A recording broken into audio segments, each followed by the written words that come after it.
ఎవరైతే నీకు హోమం చేసి హవిస్సులు ఇస్తూ ఉంటారో వాళ్ళకి ఎటువంటి వాస్తు దోషాలు ఉండకుండా ఉంటాయి అని చెప్పేసి ఆ రోజు బ్రహ్మగారు ఆయనకి వరం ఇచ్చారటండి. అందుకనే మనకు వాస్తు పూజ చేసినప్పుడు ఏకాశీతి పరవాస్తు అంటారు. అంటే దాన్ని 9 గడులు నిలువుగాను 9 గడులు అడ్డంగాను వేస్తే దాంట్లో 81 గడులు వస్తాయి. 9 9 81.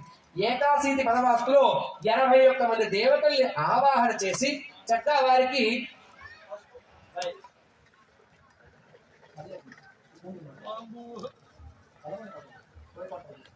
చక్కగా ఆ వాస్తు పురుషుడిని ఎవరైతే ఆవాహన చేస్తూ ఆరాధన చేస్తూ ఉంటారో వాళ్ళకి సమస్తమైనటువంటి వాస్తు దోషాలు కూడా పరిహరింపబడతాయని చెప్పేసి శాస్త్రవాక్కు.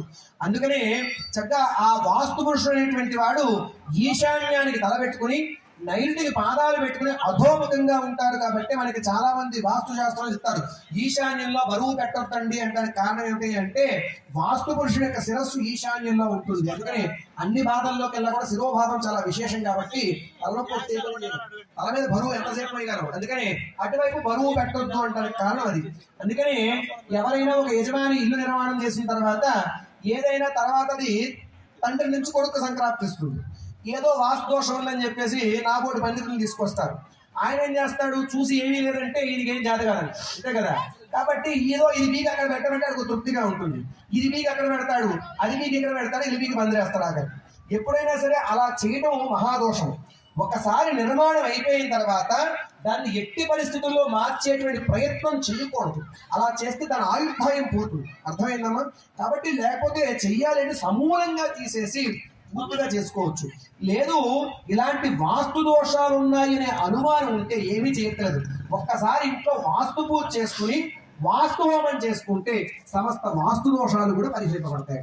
కాబట్టి చక్కగా మన గ్రామంలో కూడా స్వామివారి దేవాలయం నిర్మాణం చేసుకున్నాం. కాబట్టి దేవాలయానికి కానీ యజ్ఞశాలకు కానీ ఎటువంటి వాస్తు దోషాలు ఉండకుండా ఉండాలనేటువంటి, ముఖ్యంగా ఈ గ్రామానికి ఎటువంటి వాస్తు దోషాలు ఉండకుండా ఉండాలని చెప్పి సంకల్పంతో నైరుతి ఉండేటువంటి వేదిక పైన వాస్తు పురుషుడిని ఆవాహన చేసి వాస్తు మండల దేవతలందరినీ కూడా చక్కగా అక్కడ ఆవాహన చేసి ఉపచారాలు చేసినటువంటి వారు ఇక్కడ బయట ఉండేటువంటి హోమగుండంలో వాస్తు హోమం చేసి అందులో నుంచి అగ్ని తీసుకుని వాస్తు పర్యాగ్నీకరణము అనేటువంటి కార్యక్రమాన్ని చేస్తారు. పర్యాగ్ని చేయడం చేత ఎక్కడెక్కడ అగ్ని చేతి స్పృశింపబడుతుందో అక్కడ సమస్త వాస్తు దోషాలు కూడా నివారింపబడతాయని చెప్పి శాస్త్రవాక్కు.